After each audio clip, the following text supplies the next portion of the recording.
Hello, everybody, and welcome to another episode of A Happy Moment. My name is Dan. Glad to have all of you with me today. Today, I do have a very special guest.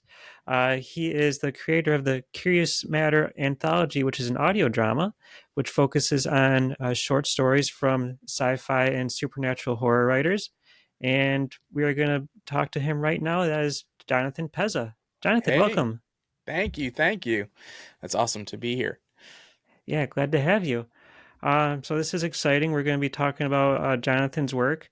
Um, Jonathan, before we dive in, I'd like to ask you, what was it that first attracted you to the audio drama format? Well, I think I've told this story on our show quite a bit, but when I was a kid, one of my main ways of becoming a Star Wars fan, probably the most sort of seminal one, is that I discovered the 1981 audio drama that was produced by BBC and NPR, um, that adapted A New Hope, and I found the package with the gold foil leaf and like all the tapes inside of it when I was, I don't know, 10 or 11. Bought it and just wore those tapes out listening to the audio drama. Okay, very cool. At what point did you decide that you wanted to try creating your own? Well, like somewhere about 2018, 2019, a lot of the Q Code shows had started to come out, and there was sort of a little bit of buzz happening in audio fiction, audio drama in the United States. And I started just listening to it on the way to work, and I really loved what I was hearing out there. And at the time, I was working on as an editor on an animation for Paramount for the movie Crawl. And at the time, I was basically building all the soundscape as the thumbnails and then eventually the art and then eventually the animation would come in as an editor on that project. And as I was doing it and then listening every day, going back and forth to work to like Blackout and other shows, I was like, well, I can do this. I'm sort of doing it right now for the animation. We don't have any images yet, and it really sounds cinematic. And one of the things I noticed is that shows out there at the time were still a little bit overly radio play and hadn't 100% embraced the cinema style of audio, like being able to really sort of use ambiances and sound effects and um, like the stereo space to really tell an immersive sort of story. And so I started towards the end of 2019 starting to figure out what exactly I wanted to do, and it sort of coincided with another discovery, which was that I was sort of trying to research who were the influences of a lot of my favorite directors from like the 1970s and 1980s, like Spielberg and Lucas and Cameron, um, and it they all sort of led to the same place, which was pulp fiction sci-fi that had come out in between the 30s and the 60s, but was reprinted in the 70s, in the late 60s and 70s, in either novel form or in short story anthology form through low cost uh, paperbacks, sometimes by Ace Books, sometimes by other publishers. But a lot of the early paperback sci-fi scene in the United States was reprinting stuff from the pulp fiction world, which is how Spielberg and Lucas and Cameron and all of those guys sort of got immersed in it. Okay. Now, um, do you know around what year like audio dramas really started to become more popular? Well, I mean they've never gone out of style in the UK. BBC produces tons of them. Honestly, it's what kept Doctor Who alive. The Big Finish shows and the other audio dramas that were produced there um, are where Doctor Who had been for 20 years between series. Um, and the so in the US it started to become popular right around 2016, 2017. So I mean in the US it sort of went out of style, and it's just sort of coming back. Audiobooks and Audible started to really help it because um they started producing immersive audiobooks with like Dirk Maggs about 10 years ago. Um, and then podcasting started to bring it back with shows like Q Code and We're Alive. Coming from Q Code, uh, We're Alive was one of the first shows in the US to really help bring it back. Leviathan Chronicles. Um, and so the audience seems to really respond to it. I just wish we could sort of introduce more traditional TV listeners and nonfiction podcast listeners into the space because I really think they'd like it. One thing that kind of surprised me about audio dramas was, um, I'd mentioned to you the episode I did before on them, and up until that point, I didn't realize how popular they were over here in the states. Like I didn't. It's not anything I had really ever heard much about until the last couple of years. Then I started looking into it a little bit more, and I'm like, wow, there's a lot of audio dramas out there. That's pretty cool. I didn't realize how popular it was. Yeah, and there's a lot to enjoy. There's so many shows out there. The great thing about audio drama is the barrier of entry is sort of zero. And so if you and your friends sort of want to take a swing at doing one, you can. And if it's good, it has the potential to be just as popular as anything anyone else puts out, as Marvel Wastelanders. No, there's pretty much sort of an even footing. It's really just about how good is it and how much does it entertain the audience. Yeah, and also the great thing too is, like you mentioned, if I want to try starting an audio drama with my friends don't even have to be around here. They can be from all over the world. We don't have to be in the same place. So that's very makes it very accessible, which is very cool. Yeah, a Um, lot of creators got into it during COVID because uh, it was an art form that you could do in lockdown. yeah, yeah, that makes sense. Um, let's talk a little bit about Curious Matter Anthology. Sure. Um, is So as I mentioned, you kind of adapt like older sci-fi stories. Um, is Was that always the plan, or did you have something else that you were kind of leaning towards at one point?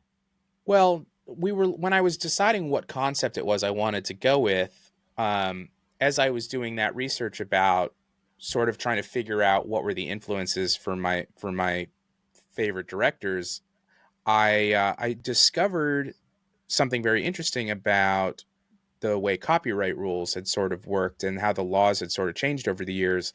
And because of it, I discovered that a good portion of even the most famous writers prior to 1964 were in the public domain because those writers were writing in sort of a magazine form, and that's what the pulps were. They were periodicals, and so they were produced very cheaply, and a lot of times they just hadn't copyrighted, and they hadn't extended the copyright in a lot of cases, even if they had done an initial copyright, because at the time you had to actually pay to do an extension. You got 28 years, and then you got another 28 years if you did the extension. But if you didn't initially copyright or you didn't extend, that piece of work fell into the public domain, and so you had Philip K. Dick and Kurt Vonnegut and Andre Norton and all these unbelievable writers whose works were available for public use.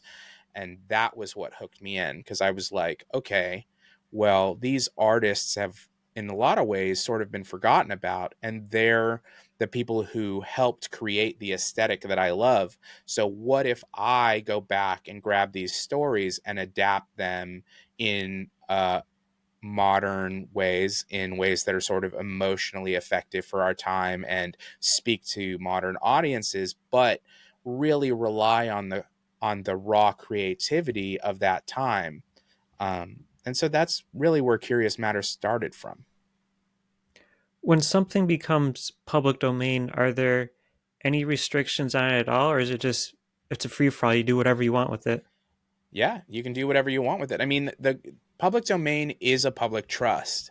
Copyright was only ever supposed to last so long. It lasts 90 years now, but as we're seeing every year, because a lot of our institutions created their main characters now about 100 years ago, those things are falling into the public domain, and it really is sort of a library of things to draw from for any artist, and it was meant to be. And so yeah, you can do anything you want with it. You can create new works, and the great thing is your new works are covered by copyright, just knowing that other people can create new works from the same source material, but your works aren't forced into the public domain just because the source material is from the public domain. So it just, when you look at that library of thousands of authors and literally hundreds of thousands of stories that you can very easily sort of find in places like Library of Congress, um, there's just so much out there that has yet to be sort of discovered by modern audiences. And I really feel like the movie industry has spent the last 15 or 20 years sort of regurgitating the same story over and over again, or becoming a copy of a copy of a copy of a copy. And that was why I really wanted to go back and see what were the influences from my favorite directors, because I wanted to go back to the source and see what we could learn by, instead of copying those people, building ourselves the same influence library that they had. Okay. Now I was going to ask you too, like when you're adapting these stories, are you being like 100% faithful, or are you putting your own twists on them? Oh, it's definitely, well, so the it's been an evolution. I would say the very beginning of it, the proof of concept, I tried to hone very close to the source material and just make it sort of a straight adaptation. But by the time I started getting into the Philip K. Dick material in season 1, I realized that for this stuff to be really effective for audiences, it had to be emotionally compelling. These stories uh, these stories had a lot of new context to them, because when Philip K. Dick wrote about AI going wrong, and it eventually led to the creation of and influenced the creation of Terminator, well, our audience now knows sort of the zeitgeist of the original story, the zeitgeist of Terminator, plus we have all the technological know-how that we're dealing with right now with real AI. So for our audience to be entertained and for the story and the characters to be effective, we have to make all that context work in conversation, so that we sort of are saying, where were we? Where did this idea start? Where have we gone? And then where is this new story? Where is this new version of the story going to take us? Um, and so for Second Variety in season 1, it was really the first time I realized that I was able to sort of have a conversation with the authors through my work. And because of that, I didn't feel like I had to stick 100% to the story, as long as I was sticking to the spirit of what it was meant to be about. Our lexicon is much bigger than theirs was, so we can tell a bigger story than a lot of times they could. Yeah, absolutely. That makes sense. Now, in season three, which got underway in the summer of 2024, Mhm. you decided to do something a little bit different, and you transitioned to a seasonal anthology format for season three. What made you decide to do that? I felt like it was where the evolution was sort of naturally leading. The stories that people had most sort of connected to were the longer sort of mini series we had done, because we started out doing a one episode, and then they became two parters, and then we did a five-parter for Second Variety, and then a couple more two parters after that in season 1, and then in season 2 we did another five-parter and called Star Hunter by Andre, which was based off of Andre Norton's novella. And those two longer stories were the ones people most connected to, because they got to spend a longer time in the world, and the character arcs could be more complex. And so when I decided I was going to do an adaptation of Police Your Planet, which is a little bit longer novel from the pulp world. It was released. It was a serialized release originally. I I knew I couldn't tell the story in only a few episodes. I had to let people really spend some time in this world, and I think it paid off. We were sort of able to create a mini series that sort of had two different parts. We created the main story and then the minisodes, and the minisodes dovetail into the main story, but aren't really part of the main story.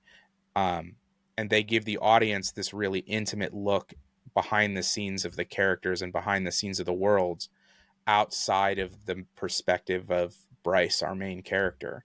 So when you're living in audio and dialogue is your only way to move forward, you sort of have to figure out interesting ways to present the world that isn't just somebody telling you what it is. And that was a really powerful tool for us this season. Let's talk a little bit about the story itself. Would you like to explain what the Exile is all about?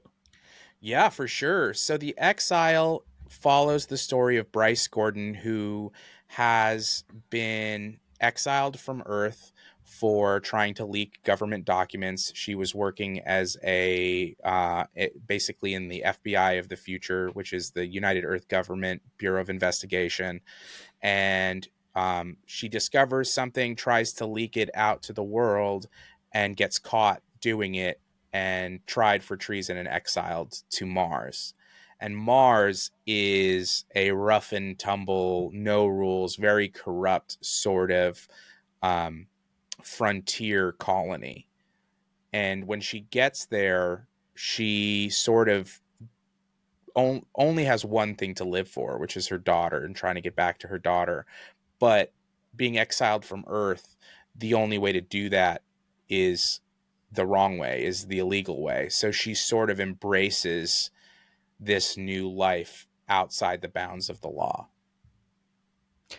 Was there a lot of research that you had to do on this, as far as like living in space, I guess? Yeah, I think I did about a year of research. I sort of do that. Once I pick a story, it needs this sort of gestation period before you can write it and see it come to life. And in that time, you're sort of amassing research and building the world really organically as you think about it, and you sort of jump into it in little snippets. And I did a really deep dive into what it would take to terraform Mars, what it would take to inhabit Mars and to have a colony there. And one of the things that actually drew me to the story was that even though it had been written in the early 1950s, prior to the space race really starting, the science of Mars in the book was pretty accurate. And the solutions that were written in the book felt like pretty modern day solutions in a lot of cases. And so there was a good baseline within the story, and the challenges in the story sort of relating to the technological hurdles of living there that you could build off of. And so it was a great foundation to sort of elaborate this world. Okay, yeah, because there were some things I heard in the first episode that maybe go, huh, I hadn't considered that before. Like about there's a part that mentions because Bryce just recently came there from Earth, so she has like all of her muscle mass, but if she were to stay on Mars for a few years, it'd eventually like atrophy. Yeah. And like, oh, I didn't realize that. Well, yes, there there's a little bit of fictionalization to that. Obviously, you your your body would acclimate over time, which we see in space happen really fast, and they work really hard to overcome the problems of microgravity to the astronauts do. And so you could probably prolong it with a really um, with a really strict regiment of physical activity that was extremely strenuous on Mars, but most people in our story don't or can't. And so we've just sort of established that, the it's 0.39 gravity, I think. um don't quote me on that. It's somewhere in there. So, when you get to Mars, you do feel light. You do feel like you can jump. You can lift things that are much heavier. And, if you're comparing yourself to people who are born and raised on Mars and people who've lived on Mars for years and years, you're going to have an advantage in the, you know, in the areas of strength, in the areas of stamina than say people who'd been stuck there for a long time. Okay. And I know from the classic Arnold Schwarzenegger movie Total Recall that when you're in space, you don't want to be caught outdoors, otherwise bad things happen. And in the episode, there's a scene where Bryce is about to become under arrest for I guess kind of fooling around at a gambling hall, I think it was, Yeah. and she mentions, "Oh, they're not going to shoot me because bad things happen if you shoot and puncture a hole in the dome here." Um, so, what actually would happen if someone were to puncture the dome? Well, it happens later in the story, so I don't want to Oh, sort of okay, say, gotcha. Okay, yeah, everything that they talk about in those first episodes, every one of those things that seems really expositional just about the world does end up playing into the story in a really sort of impactful way. There's sort of no wasted piece of information in the show. Um, and that does come into it. In real life, a bullet on Mars might go, 10 miles or something. But yeah, I mean, it doesn't get slowed down. I guess it doesn't get dragged down because it has almost zero air resistance if it's outside. If it's inside the dome, it's going to have basic air resistance, but no gravity. okay. And I was also checking out the first it's called Minisode that you did. Yeah. The Message in a Bottle, I believe it was called. Yeah. Um, yeah, so that one gives us a little bit more insight into Bryce, and uh, Jonathan, that one tugs at the heartstrings a little bit. Yeah. Well, I like characters in Catch 22s. I find them to be incredibly compelling, and I think they are something that most people feel like they live inside. Like we as humans, just based off society and the world we're in, often feel like we're stuck in catch 22s. So characters in that situation, especially when they're sort of life and death catch 22s, I think are really compelling for me as a writer. And I wanted you to feel like you understood her catch 22 in a really organic but also really visceral way. She's a mother. It's the one and only thing that she wants to hold on to, and she can't. She's powerless to sort of fix it. And she's really honest about her failures as a mother, sort of putting career first and sort of being a bull in a china shop. That's actually, it's really funny that I joke, but that's Bryce's superpower in the show, is that the thing that gets her into the most trouble in her life is also the thing that makes her essential as our main character in the story. Okay. Um, and so, yeah, I think the Message in a Bottle episode where she calls home and calls her daughter is sort of great at getting us to love the person stuck in this world. Yeah, yeah, I definitely enjoyed it. Would you like to talk a little bit about the cast itself? Because I would think as doing a longer series like this, you'd have more people involved than your previous seasons. Yeah, well, I mean, we have what I think is one of the most sort of star-studded casts that has, I would guess, been put together in indie audio drama sort of history. I mean, we've just been so lucky. Tiffany Smith came on this season. She was on our in our season 2. She came in to star as Bryce, and she also came on as a producer. And she just has an unbelievable community of other actors and friends that wanted something to sort of fill the time while the strikes were going on and all this other stuff was going on, because this was a SAG production, so the actors could, even though the strike was going on, they were allowed to work on this project. And so we just got a lot of people who were really excited to be able to do it, and to even, even in our uh, in our very sort of small way, we were able to contribute to their healthcare and and to their benefits and stuff at that really tough time. And because of it, we got this crazy cast. We got Todd Stashwick, Colin Ferguson, Kevin Smith, Trisha Helfer, Phil Lamar, and Anjali Bamani. Sandeep Parikh came back. We had Raymond Lee and Caitlin Bissett. It's just been huge.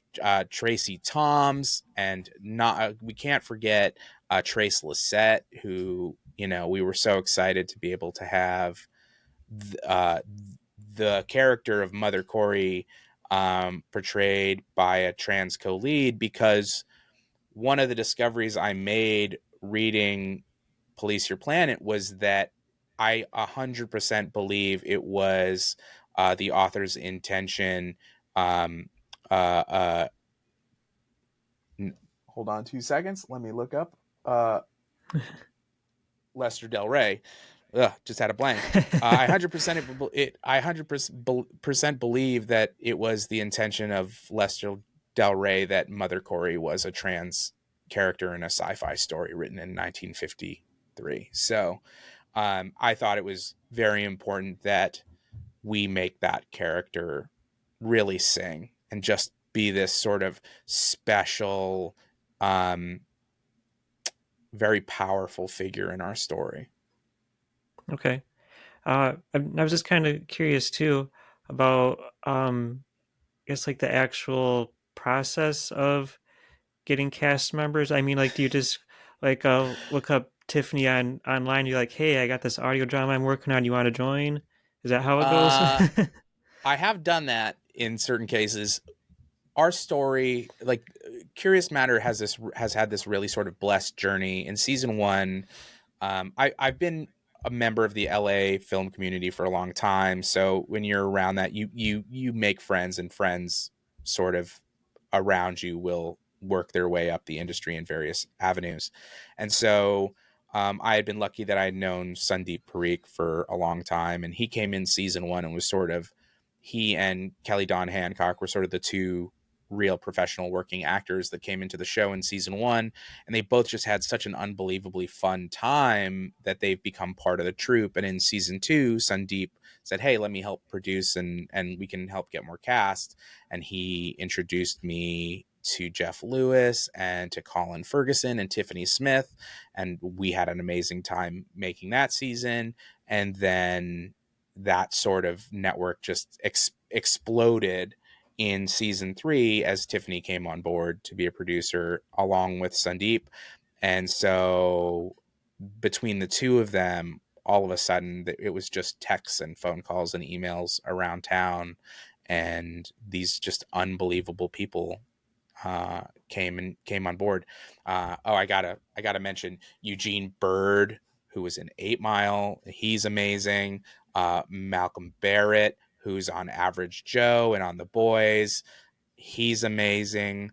We got Milana Weintraub, who was on, This Is Us, and she's Squirrel Girl in Marvel Rising, and she's just unbelievably kind and so talented. And it just sort of one led to the next, led to the next, led to the next. And I apologize to anyone I haven't mentioned, because our cast, we had a cast of 45, and 20 something of of our performers were working, names that you might know, which That's is very cool. That's awesome how It that all comes boggles together. my mind. But I think it's just I think it's just a testament to the fact that we've made something that's highly entertaining and it stands out as being cinematic. And so people, once they hear themselves, they do the part, they come in and they record, and then a few months later they hear themselves in the show and they're like, whoa, this is you we've created an experience and a really fun story, you know. Yeah, and one of the things that um, I think enhanced the experience of the Exile is that you used binaural audio. Yeah. Um, that was pretty cool. Is that the first time that you've done that? No, so it's once again um we started playing around with it in season 1, in second variety, really sort of found our workflow in the Karnacki two-part series in season 1, and then just continue to sort of hone the style. By the time we got to the Exile, uh, our way of doing fully immersive binaural sound was sort of a tried and true method. Now we were able to just focus on how to tell the story the best possible way, and so we weren't really spending energy learning the tools anymore. Okay. Jonathan, let's talk about the role that you played, because you have many different hats that you wear. You did a little bit of acting, Yeah, I do. directing, writing, probably more things too that I haven't mentioned. So how'd all that work out for you?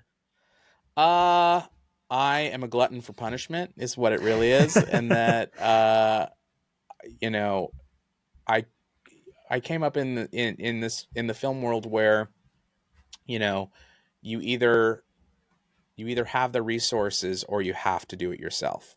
And so I sort of learned how to be a jack of all trades. And if I don't know something, I know how to learn it, which I think is a skill that I think a lot of entrepreneurs out there are starting to really embrace.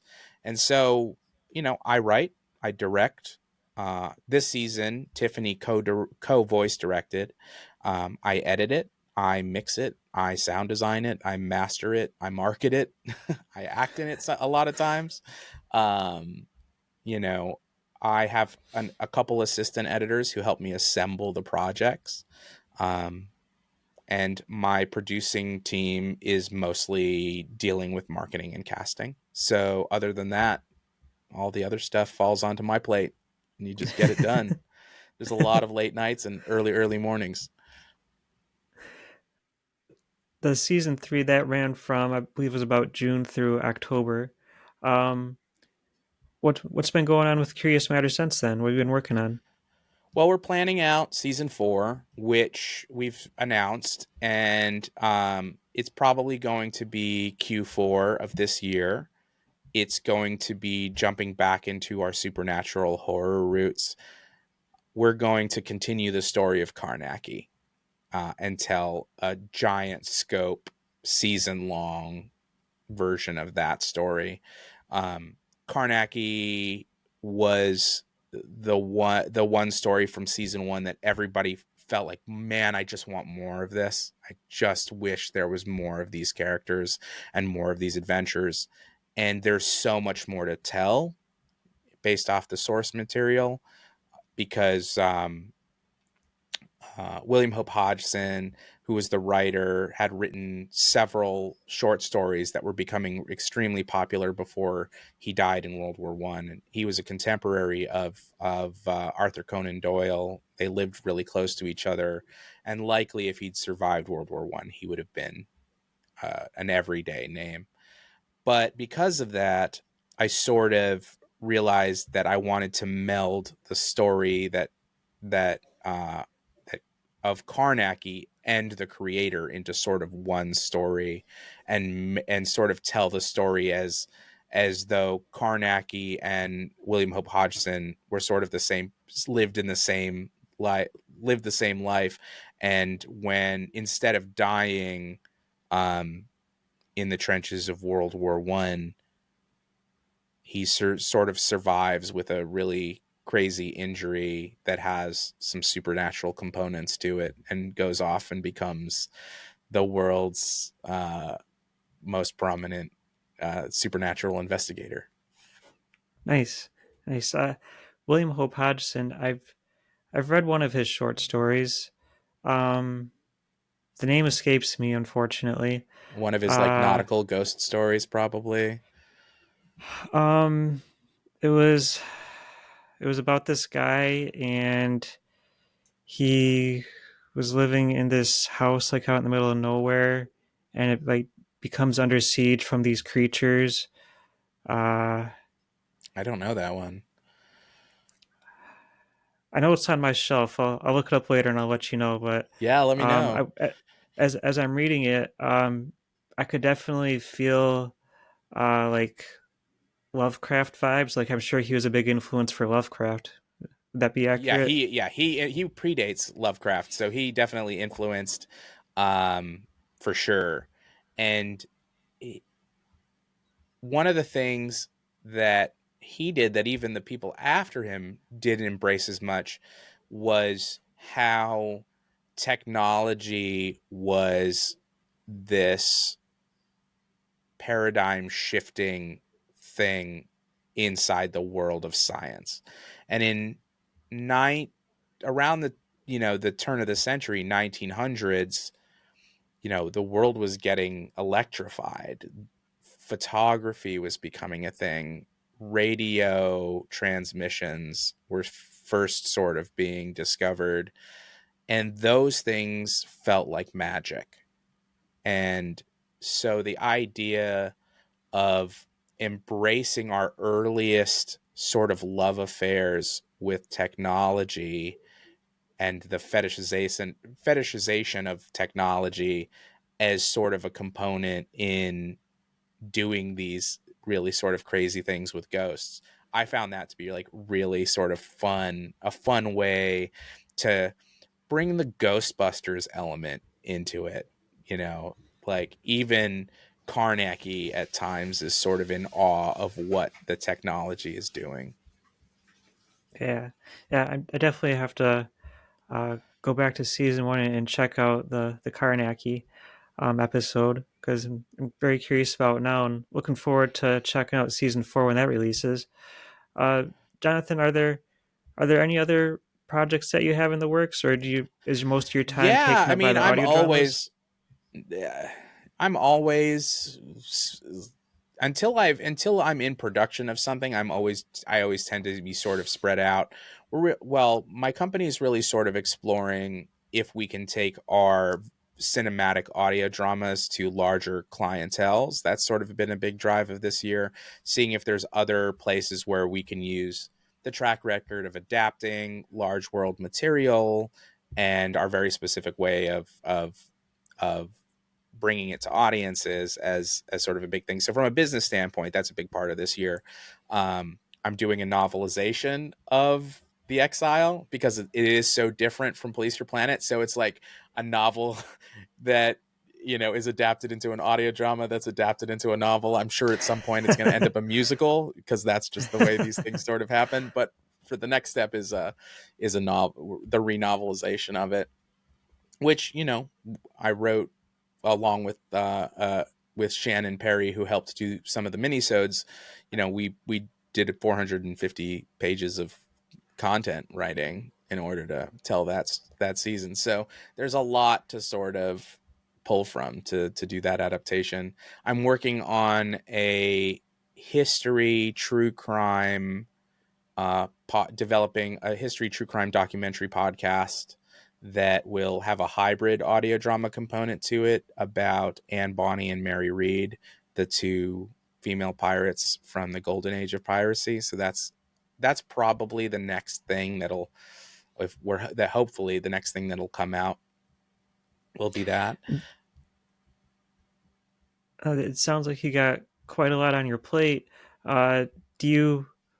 What kind of stuff do you enjoy doing when you're not working on work? I guess like what kind of Oh, hobbies I do you mean, have? I love Dungeons and Dragons. I love video games. I love reading. I spend a lot of time like uh coach. We're doing starting little league tomorrow for my son, so that sort of stuff, family stuff, and just sort of other escapes. I'm I sort of can't get enough of entertainment, so I'm always like either watching, reading, or playing something. Because you got to sort of constantly feed that beast. What's your top video game at the moment? Oh, I just started playing Dying Light 2. It makes sense, sort of, since I'm like getting back into the horror mindset. So I've been playing that. I tend to follow sort of my other life trends in my gaming. I'm playing the show 2024, so the baseball game. I am What am I listening to? I still haven't finished the last three books of the Expanse, and so I'm reading Leviathan Wakes right now. Plus, there's always an open pulp magazine somewhere that I'm trying to finish a story of. So, Other than like those old pulp magazines, where do you draw influence from for your work? a lot. I mean, authors. I think my first love in sci-fi was Heinlein, even before Star Wars. Citizen of the Galaxy was like one of my all-time favorite young adult sci-fi readers. Um, and speaking of a Catch 22 character, if you've ever read that, it's sort of about, an orphan. It's sort of like a street urchin orphan who gets taught to be a spy and sort of ends up finding himself at the. I don't want to ruin it, so everybody should go out and read it Yeah. because it's an amazing Heinlein uh, young adult novel, but sort of gets led on this galaxy wide adventure because of it. I read one of Heinlein's books. I had a hard time getting into it. I mean, I thought like there were elements of it that I thought were kind of cool, but then I'm like, I kind of went back and forth on it. I think that was Stranger in a Strange World. Yeah, Stranger to Is Strange that Land. Yeah, that's a harder one okay? to get to. Have space suit will travel. Sign of the Beast. Those are sort of harder to get into, but like Starship Troopers is just such a fun read. You can read that over and over and over again. Um, uh, what else are there? The short stories are so good. His Because there's sort of two sets of short stories that he wrote.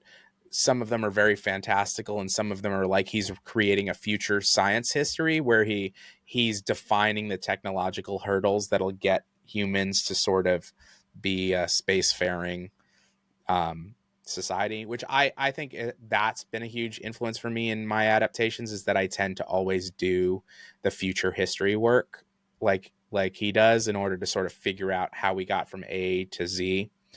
Um, and I mean, Heinlein is one of sort of becoming a forgotten character. Like Asimov has sort of, because of AI, become more of the person that we sort of think about and remember from that period. But Heinlein was a rock star, like more so than Asimov. Asimov at the time was sort of in Heinlein's shadow. Um, oh gosh, Heinlein has one of my favorite short stories of all time, "The Year of the Jackpot," which has like very much sort of um uh the Night of the Comet vibes. Did you ever see that movie? A long time ago, yeah. Yeah, it's that story's awesome because it's about a mathematician who studies quantum harmonics. Basically, it's not called like harmonics, and basically is able to figure out how to count the timing of all of sort of the universe's harmonics, like pendulums. And it's because of that he figured out how to hack the stock market and can and figures out all these crazy things, becomes super famous. um and then using that same equation, figures out that all of the waves of the universe are about to peak at the same time, no matter how long or short the cycle is, that they're all sort of building up to this universal apex that the universe can't survive. Uh, It's like the sort of a what is it called when you have the tuning? It's sort of a tuning fork, that cracks okay. the glass, sort of thing. But Okay. on the universal scale. You mentioned Starship Troopers. Was that the movie based off of that? Yeah. Oh yeah. Oh, okay. Well, That was a originally fun movie. Heinlein based Starship Troopers off of the company from Band of Brothers. Is that he had met a couple of the members that had been in the 101st Airborne in Easy Company, and they had related their story to him, and he was so inspired by their story that he wanted to create a sci-fi version of it that just happened to be with people fighting bugs. Okay, well, I might have to give Heinlein another chance then, check that out. Okay. It's fun. Uh, It's You can see where all of the little points for them to like make fun of utopian fascism ideals, like, and all of that stuff sort of be like propaganda, and all of those different things sort of became part of the movie. They're not 100% in the book, but you can see how you could amplify the book into those things pretty easily. okay, cool. Jonathan, as a creator of audio dramas, does that mean that you also enjoy being the dungeon master when you play D&D? I am currently the dungeon master. You know what? I like being a player more. I like experiencing it. I'm definitely, whenever possible, like to let other people take the lead. So I think I do I'm with you on enough. that. DMing is hard. Uh, it's a lot of work. The DM does a ton of homework for every session. Yes, yes. Well, Jonathan, um, website is cmanthology.com. People can go Yeah, and there you can to find learn us about the on podcast. Instagram at CM Anthology. You can find us on Facebook at CM Anthology. We're basically everywhere under that handle, except for Blue Sky, which we're now spending a lot more energy on, and that is cmanthology.com is where you can find us on Blue Okay. Sky. Okay, cool. I just moved over to Blue Sky recently myself, so I'll definitely look you up on there. Um, I was kind of getting tired of Twitter, so I ditched that. Yep, um, yeah, we're done with Twitter. yeah, We might Instagram is a really sort of effective tool for audio drama and for podcasts. So but I would like for us to find a way off of anything meta. So we'll see what this year brings. I hear you. Yep. Well, Jonathan Pezza, this has been great talking to you. I just want to say thank you so much for coming on the show. Thanks, Dan. This has been awesome. All right, and thanks to all of you who listened to this episode. If you'd like to learn more about the podcast, you can look up a Happy Moment podcast on YouTube, Facebook, Instagram, and Blue Sky. And I will talk to you guys next time. Take care, everybody. Bye. Thank you. Curious Matter Anthology, the multi-award winning hit fiction podcast, is back for a brand new season.